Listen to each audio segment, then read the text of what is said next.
Okay, good afternoon, everybody. My name is Edward Nieta. I'm with Clackamas County's Public and Government Affairs Department. Today, we're here for the local Public Safety Coordinating Council meeting. Malcolm McDonald, Director of Clackamas County's Community Corrections, will be chairing this meeting. So today, there will be public comments available at about 1:20 p.m., if not sooner. I'll prompt any members of the public on how to make a comment at that time. People also have the option to send in a question or comment via email, and we can go ahead and read those when we get them. You can go ahead and send those questions or comments to the following email address, clackonews@clackamas.us, clackonews@clackamas.us. If you do have a comment or question that you'll be asking in this meeting, we do ask you provide your name and keep your comment to less than 3 minutes. And with that being said, I'll turn it over now to Captain Malcolm McDonald. Thank you, Ed. Thank you, everyone, for making it to our LPSC meeting today. The meeting is just focused on justice reinvestment and a couple, 3 action items surrounding that program. If we can put off the approval of last meeting's minutes until our next meeting in efficiency for time. But thank you. I'm going to dive right into it. The first item we're going to be discussing is Clackamas County's Justice Reinvestment Grant application for the 21-23 biennium. This year, Clackamas County was allocated $2,400,441,218. So, and for the program specifically, $0.1 million goes to the Justice Reinvestment Programs, $244,122 goes to Victim Services Funding, and 3% will go back for evaluation to CJC. This year's application is really a continuum of our last 2 biennium programs, focusing on pretrial, expanded CSAP, and short-term transitional leave program. So really keeping the programs that we have in place moving forward. With 2 additions or changes that I want to reflect on, that we've added funding to pay for the cost of electronic home confinement to increase judicial releases for pretrial defendants. So another option, the funding will pay just for the daily rate of a bracelet. The jail would manage the program. Looking at for, again, ways to increase the judicial release. And what previously was a counselor position we had under the pretrial program, I've changed that to a community. I'll go out for an RFP for a community-based program for substance abuse disorder specialists that can do in-reach in the jail and outreach in the community and connect pretrial clients directly to services in the community, and not have it be a county employee. So there's a number of programs that can connect directly into programs. So those are the 2, I guess, the biggest changes in the program that we've made in the application. The applications went out. We essentially were notified of the funding amount in July.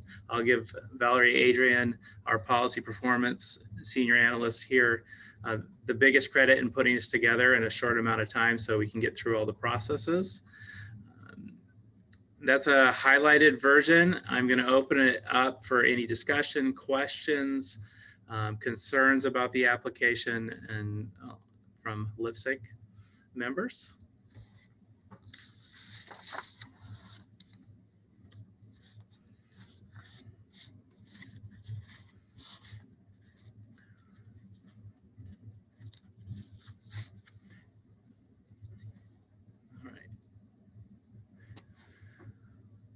Hearing no discussion items or concerns, would someone be willing to make a motion to support the application, and LPSC would provide a letter of support to be included in the application or something to that extent? Malcolm, I'll make a motion. This is John Schmerber. I'll second it. Thank you. So we had a motion and a second to support the submission of the application and provide a letter of support from LIPSIC. So as we've done in past, I'm going to look for only if there's anyone opposed, any nays of the LIPSIC voting members. Hearing no nays will reflect that all LIPSIC members present are voting aye and support. Thank you. Now we'll jump on to the next item, which will be discussion and approval of applications for victim services component of the JRI grant. So we do a competitive process for the 10% funding. Elizabeth White put the information together and out and coordinated all. Thank you, Elizabeth. And Mary Rumbaugh was part of the review committee and has offered to present the results and talk about that process. Thanks, Malcolm. And yes, I want to give major kudos to Elizabeth for herding cats in a really short period of time. And I think that we actually have a really good end product to present to you all. So there is a really nice summary. I won't go over everything, but I know Malcolm saw it. It just really outlined sort of what the intent for this, the victim services request for application is. And as a reminder, the dollar amount that we have for the 21-23 biennium is $244,000, $244,122. And the focus is obviously on victim services. So pretty short turnaround time. We issued the RFP on July 9th. The application deadline was July 22nd. And then the scoring committee did meet last Thursday, and that included myself, Adam Freer, the Director of Children, Family, and Community Connections, Sarah Van Dyke, Carrie Walker, and then Elizabeth helped facilitate the conversation. So there were a total of 4 applicants, and I'll just high level go over the 4 applications and sort of the intent behind what they were applying for. So the first applicant, this is in no particular order, was Northwest Family Services for their Casa Esperanza program, domestic violence shelter. Specifically, they were looking for an advocate to be working with those Latinx individuals who actually don't do well in congregate shelters. So they would be actually put up in a hotel or other type of sheltering and receive some specific advocacy and support. So they were looking again at sort of emergency shelter and wraparound services for Latinx survivors of domestic violence. The second application came from Clackamas Women's Services, also culturally responsive and specific support for wraparound services for Latinx domestic violence survivors in partnership with health centers. So there's a pilot that they have been working on to provide trauma-informed, culturally responsive victim services and supports, and really beginning to address the intersectionality of domestic violence and suicidality. So this is a pilot where funding will be ending, and they are getting some great results and wanted to continue that important work. The third application was from the court-appointed special advocates, CASA. This would be a focus on continuing to increase the number of volunteers that are trained. So training for new CASAs, a peer coordinator, and those volunteers to advocate for children who are in our foster care system who have experienced neglect and abuse. While not culturally specific, we also recognize that there is an overrepresentation often of children of color in our foster care system. And the center,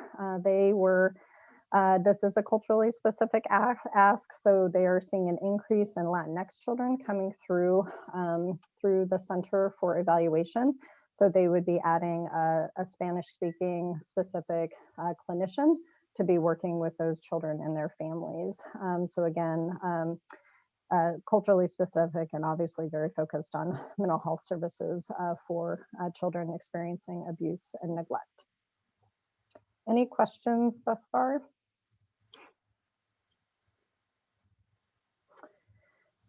So, so hearing none. So we, overall, we felt like all 4 applicants were strong. 3 out of the 4 had a very clear focus on culturally specific, support of culturally specific individuals. Again, all 4 are well-established providers here in Clackamas County. All of them are trying to reduce barriers. All of them are focused on, victim services. So what we ended up having to do, so we looked at the 2-year budget that all 4 submitted.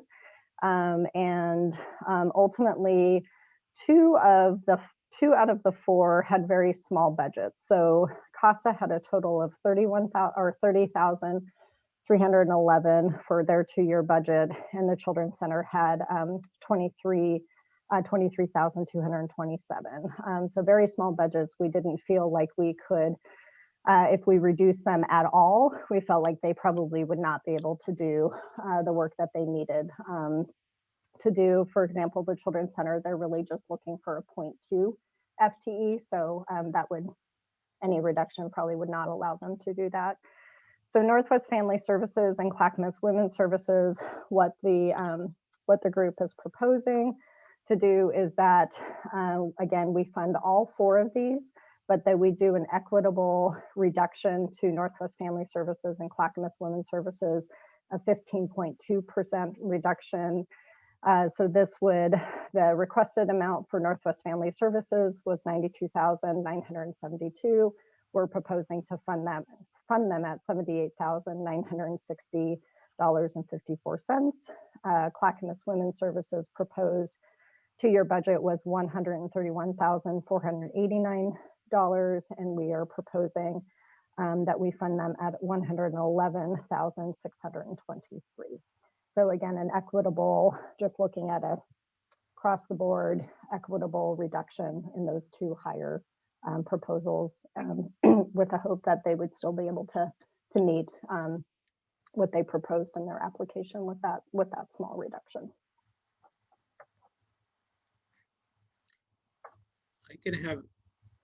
We have the breakdown. So while we're discussing, Ed, could you display the Victim Services Review Committee recommendations? Or Garrett? There we go. Next page.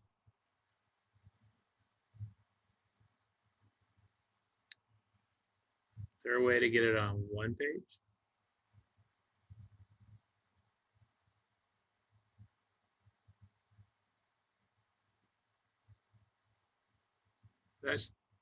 Or just so it shows up in the full screen. I think that should work right there.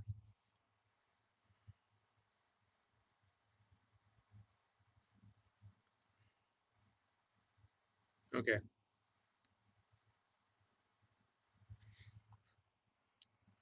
Just so at least there's a visual. So we'll open up for discussion. I guess at this point, I should recuse myself from any discussion, but I just want to thank everyone for the thought that clearly went into the process of evaluating. Thank you. I have a question with regards to you reducing 15.2% of the top 2 Northwest Family and Clackamas Women's Shelter. That reduction, would that move back down into the CASA and Children's Center? Or I guess I'm not understanding, so. So the review committee did not feel like if we applied an equitable reduction, even a small few percent for CASA and the Children's Center, that those programs would actually be, that it would be adequate funding for them to actually do what they were proposing, because their budgets are so very small compared to the Sure. other two. Okay, so I understand. So this is full funding for them. Correct. Trying to get a little bit of equity there. Okay. I have a question. Go ahead, Christina. Thank you. So Mary, I also want to echo what Melissa said. Looks like a lot of thought went into this in a very short amount of time to review this and come up with the recommendations. My only question is, with the 15.2% reduction for Northwest Family Services and Clackamas Women's Services, was there any reaching out to them to ask if that would negatively impact their ability to actually deliver the services, or how it would impact what they would have to trim to be able to do that? Or, and if, I know there wasn't a lot of time, so. Yeah, no, unfortunately, we finished at 5:30 on Thursday, this last Thursday, and then we knew we were up for this review. So I do think that there would need to be a follow-up conversation. I think we're hopeful that maybe it can be some adjustment and or other sort of, funding to sort of fulfill the whole budget. But no, unfortunately, there just wasn't enough time to follow up and have those conversations. Right. Yeah, and I don't, in no way am I criticizing it. Was a really tight timeline, and I do like the creativity that the group used, because there's really an element of how low can you go, which is reflected in the two smaller asks. And this approach is really kind of spreading it around on a lot of different fronts so that we can hopefully get the best bang for the buck. So I really want to just thank you for the great work you and your group did on this. So thank you. Yeah, thank you, Christina, and certainly thank you for that feedback. And when all is said and done, if there's a few minutes after we've completed this part of it, I know that I'm going to sort of provide some feedback about what might actually help the next scoring committee in 2 years when we get there, because I think there's some opportunities to help maybe narrow or get a little bit more focused too. That's great.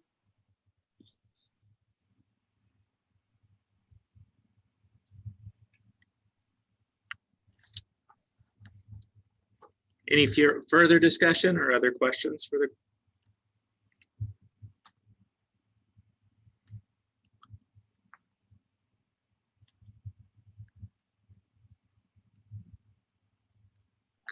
Could I get a motion in support of the funding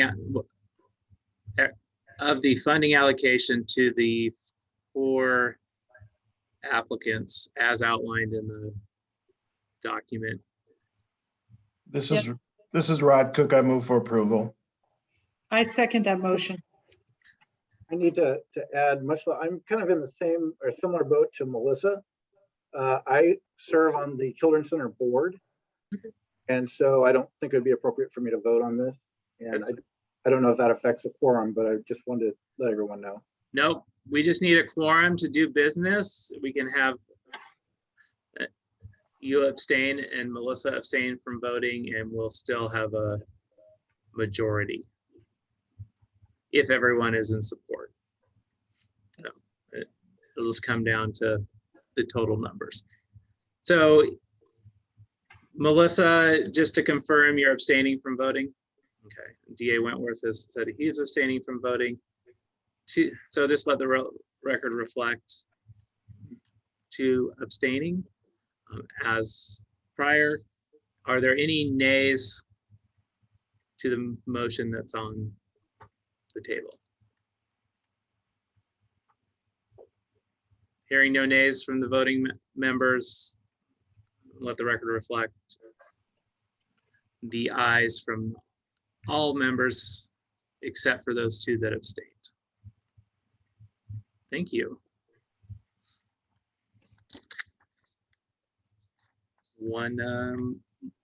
Next item is Justice Reinvestment Progress Report for concluding the biennium. So this is January to June of 2021. very similar in nature as far as an overview of our justice reinvestment programs during the pandemic. Programs continue to be at a reduced capacity or reduced numbers coming through. CSAP is operating on COVID protocols. Still, the jail is operating on COVID protocols, which impacts our pretrial population. Still making positive progress, even on a reduced capacities. Short-term transitional leave, we've still continues to move forward in a modified due to our residential program where CSAP is also housed, but being on a reduced capacity. Fortunately for those programs, releases are happening from the institution just at a slower rate, but the institutions in Oregon have met or are at the point where they are not having widespread COVID infections, or actually have none, and have a very high vaccination rate. So it's allowed for us to transition individuals coming out of prison at this point in a smooth process. So overall, programs are moving along, but certainly we're looking forward to, at some point, I hope in the near future, to move at full capacity. Rod has to leave. We still will be at a quorum for here. So thank you, Rod. I appreciate you making it and your flexibility. I will open up for any, so on the J, what I forgot to start this morning also, or this afternoon, was our subcommittee that normally meets to review the progress report, which is made up of Melissa Earlbaum, John Wentworth, and Judge Leininger, and Bruce. Bruce wasn't able to make this meeting, but we had a chance to provide input and talk about both that. And I also requested input on justice reinvestment application. So we had a chance to review and provide additional input. I will open it up for discussion, questions regarding the justice reinvestment progress report.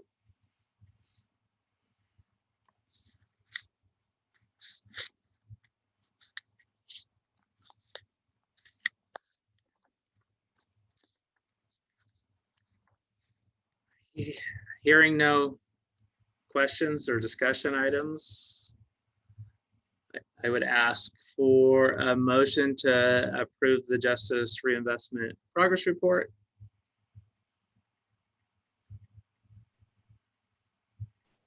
Also move. Second. Did you get that, Elizabeth? DA Wentworth made the motion and Bruce Starbucks seconded. Are there any members in opposition to the justice reinvestment progress report? Hearing no nays, we'll let the record reflect all voted aye. Very good. Well, I thank everyone for making it here, and Bruce for making it here while on vacation, and making this happen. So much appreciated. Did you want to go ahead and do the minutes since we're early, or do you want to put those? We can. Since everybody seems to be in a getting things done. Well, we'll get it out of the way. Are there any? So open the minutes up for discussion. Has everyone had a chance to review them? Are there any concerns for how the minutes are written or the context?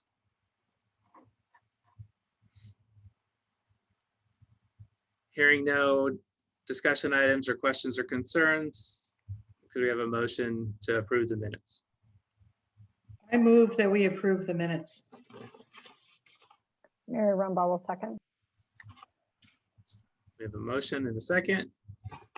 Anyone oppose the motion? No opposition, so let it reflect everyone has voted an aye.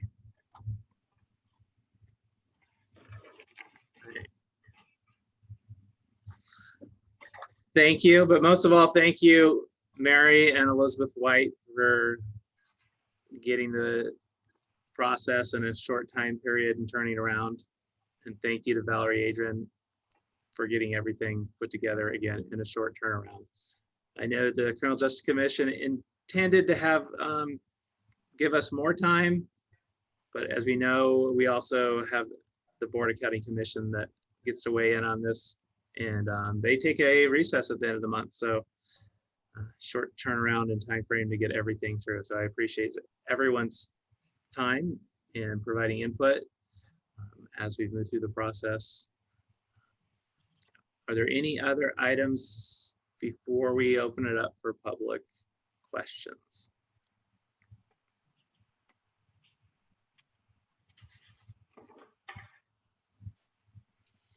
Well, Ed, we can open it up, or if there's any questions or that opportunity. Thanks, Malcolm. Yeah, at the beginning of the meeting, I mentioned there would be a time for public comment, and that time has come. If you have a comment or if you have a question you'd like to ask, you have two options. You can raise your hand in the chat and you'll be able to make your comment. You won't appear on the screen, but this committee will be able to hear you. Option 2 is to send in your comment to our email address at clacconews@clackamas.us. Please be sure to keep your comment under 3 minutes. So with that, if you have a comment you'd like to make or a question, please raise your hand in the chat now, and I'll be checking to make sure I don't miss your question.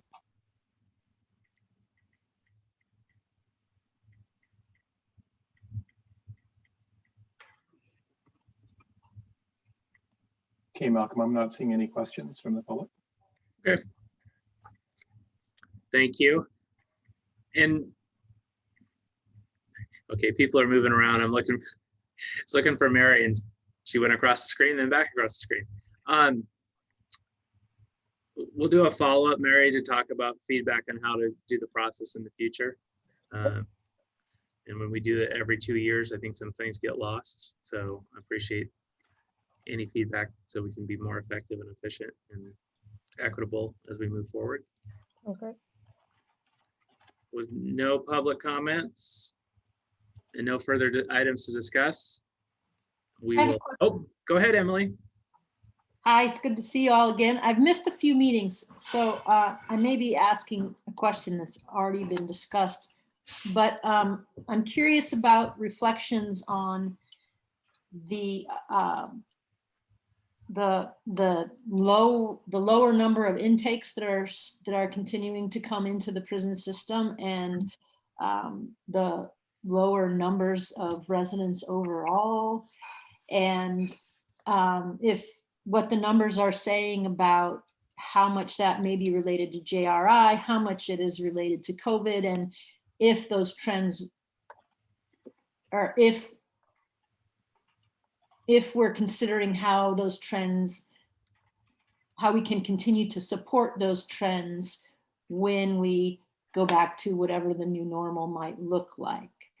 That's kind of a lot to ask. I can kind of do my best to reflect on that, and looking at the effects of COVID on the criminal justice system, the effects of ballot measure 110 on the criminal justice system locally, and then the programs we run. I think there's a lot of unpacking when we come out of the pandemic and the system has started fully up to reflect on. Criminal Justice Commission is also doing work or towards looking at the data, recidivism, and justice reinvestment, and those factors being the pandemic and ballot measure 110 have. I mean, we've had a steady decline as far as an entry under probation or releases from those coming out of prison into our community, but I can look at other communities in the state that show a little bit of an upward trend. And it's really, the pandemic, you can look at the number of people in supervision, and there was a very steep cliff that it just declined and declined, and it continues to. But it doesn't mean that, what that looks like for the court system of new people coming on to supervision. I expect there to be a lull in people coming out of prison because there was a very concerted effort by the state to release people early where they could to help alleviate the effect of the pandemic in the institutions and the positive COVID exposures they were having in institutions. But that's kind of, I think, my version of it. And feel free, other members that have a perspective or thoughts on it, to contribute.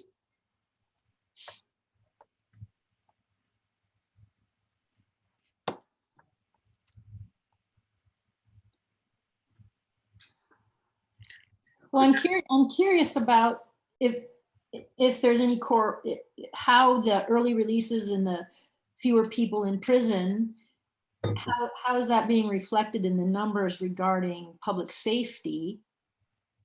And let's start there. Yeah, with the jails being at reduced capacity, I mean, the pandemic has had a lot of effects on the system in new ways by reducing the number of people that could be taken to jail. Just the initial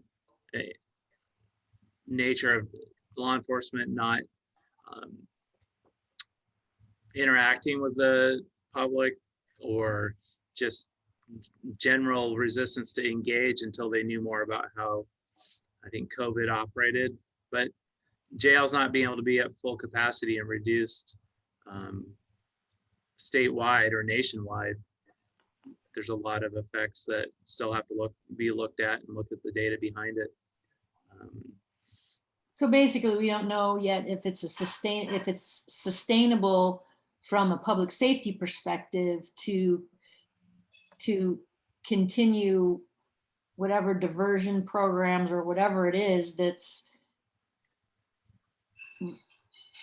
releasing people early, or whatever it is that's helping keep our numbers down, because prison is the most expensive response, right, to criminality. And if we can address it, if we've been able to demonstrate, I mean, this has been a great experiment, right, for the last 18 months about different ways we can address our issues besides prison. So I'm just hoping that we are going to I don't know. I forgot my train of thought. No, it is, from the system as a whole, I feel, and me personally, for the work I do, of understanding the effects on it and the effects of ballot measure 110 on the system and the community as a whole, in the population that I serve. I mean, substance abuse disorder isn't changing right now as they try to increase the services, and how does it have an effect or not have an effect on crime? I mean, those are a lot of research has to continue to happen on that, and how our programs have a positive effect on the population we serve. DA Wentworth, you have your hand up. Yeah, my offer is that it's too early to know and to draw any conclusions from the past year, because the past year was so unusual.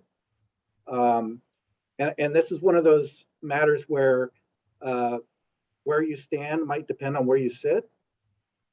If you know, there may be people in Multnomah County who do not think that lowering incarceration has been a success, because their violent crime rate has skyrocketed.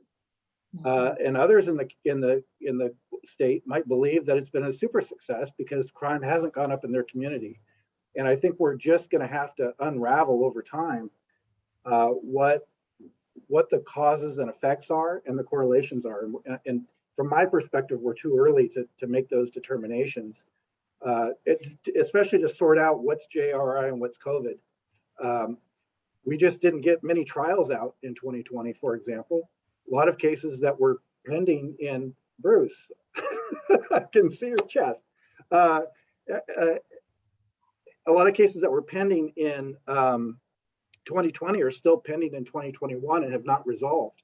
So, I mean, I hate to be that guy, but I think the real look back is going to occur in a couple, 3, 4 to 5 years before we can say, this is what we saw happen.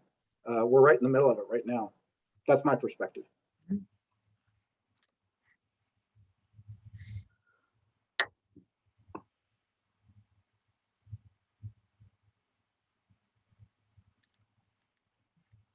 All right.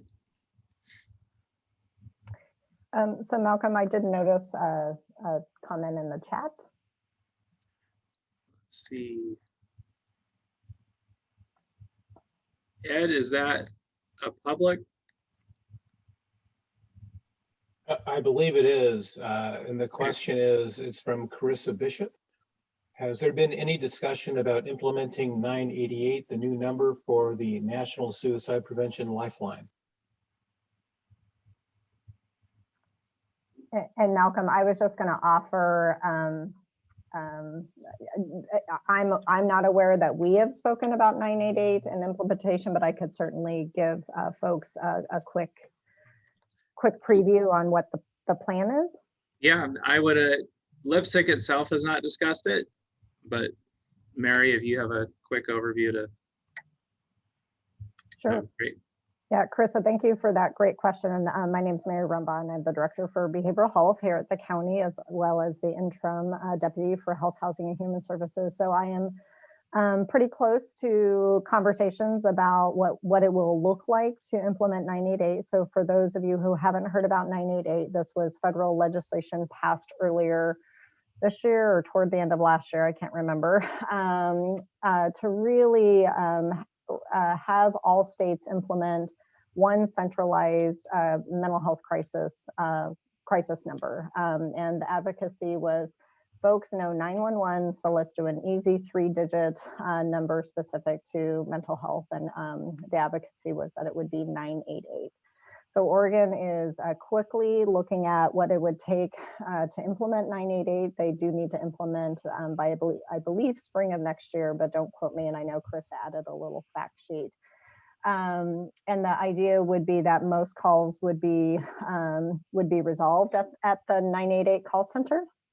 And then for those calls that wouldn't needed additional response or support, that the 988 would be able to initiate then the local mobile crisis team, which every county is required to have a 24/7 mobile crisis team. And so that team would then go and respond. And really, you know, it's actually a really great future topic for this group, Malcolm, in the sense that, you know, how do we shift those calls that generally go to 911 dispatch that are really about somebody experiencing a mental health crisis, really send it to 988, where there are people skilled to hopefully resolve it at that level. And if it can't be resolved, then how do we have a mobile crisis team respond with or without law enforcement? It would really just depend on the situation.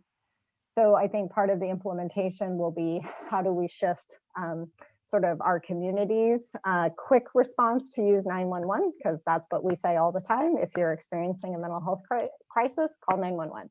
And so ideally, we always want folks to call their local crisis lines, but not everybody has those numbers memorized or in their phone. So if 988 can shift calls away from 911, that's the ultimate goal. But I think it is going to take everybody lifting that message to really move what we have, you know, trained all the way from our oldest, residents to our youngest residents. They know how to call 911.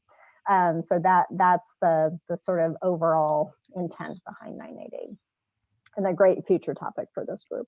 Yeah, thank you, Mary. I think it'll be a good presentation moving forward to bring to the group, and I'll continue discussion as it moves forward. So thank you. Okay. Hey, Malcolm, we also have a question from Emily to John. How has our county crime rate been this last year?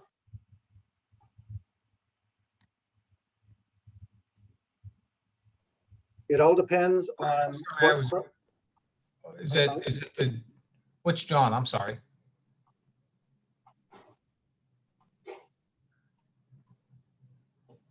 Go ahead, John Wentworth. Whichever, I'm just curious. It depends on what crimes we're talking about. We had an enormous increase in domestic violence last year. Oh. We had a drop in reported child abuse last year. That doesn't mean child abuse has gone away, though. That's my skeptical eye. It just means that kids didn't have a chance to report. Mm-hmm. Of course, received fewer drug crimes coming in, but that's because there was a decriminalization of illicit drug use. And we've seen some property crimes about the same. We're starting to see an increase in that right now. I'm not sure whether that's because that's now follow-up investigation from law enforcement who previously they weren't going to homes during the course of COVID and not doing a lot of the investigation, or what that is. But overall, we're seeing a slight uptick. But I think as kids get back into school in the fall, I think we're going to see more reporting of child abuse. And then we'll see where we are on everything else. So it's, again, this is one of those anomalous years that it's hard to kind of wrap your arms around what's really going on in our community. We had one more comment. It's a follow-up comment from Carissa, I believe, regarding the 988 discussion. Carissa says, I believe the measure 110 Oversight and Accountability Council is covering it. Thank you. All right. Thank you, everyone. I will conclude our LipSync meeting. I appreciate everyone making it, and I look forward to our next one. Elizabeth, do we have one on the schedule for September, or? We don't. I was wondering if we should do October because of, the weird schedule with the Labor Day and stuff in the beginning. Okay. So Making sure there wasn't a regularly scheduled one. Very good. Well, and before the holidays too. Yes. More information. I tried to condense all this into one so we didn't have to have multiple ones in July and on August. So We did it. we did it. Thank you, everyone.